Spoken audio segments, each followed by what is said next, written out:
তুমি জগৎজননী মা এসো, মা এসো, মা মা এসো, মা পদ্মা এসো, মা বিশ্ববতী এসো।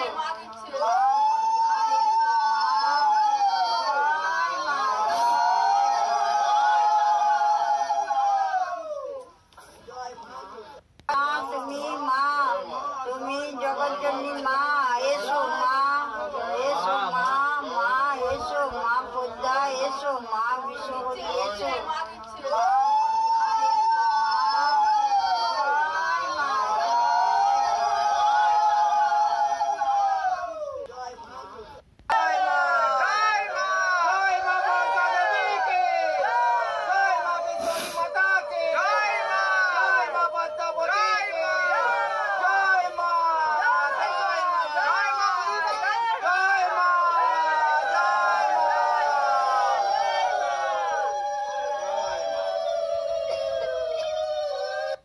মাসের 28 তারিখে এসেছিলাম।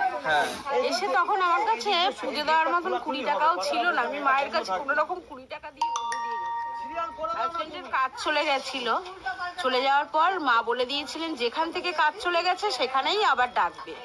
সেখান থেকে ডেকেই ও এখন সেখানেই কাজ করছে, ওখানেই কাজ পেয়ে গেছে। আর আমার বড় ছেলেও চাকরি পেয়েছে, সেখানেও ভালো মাইনে, ভালো জায়গায় কাজ করছে।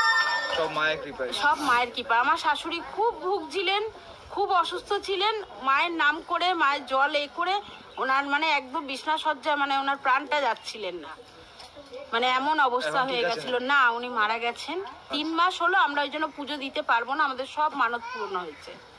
আমরা পরে এসে, আমরা বছর কাটলে আমরা এসে পুজো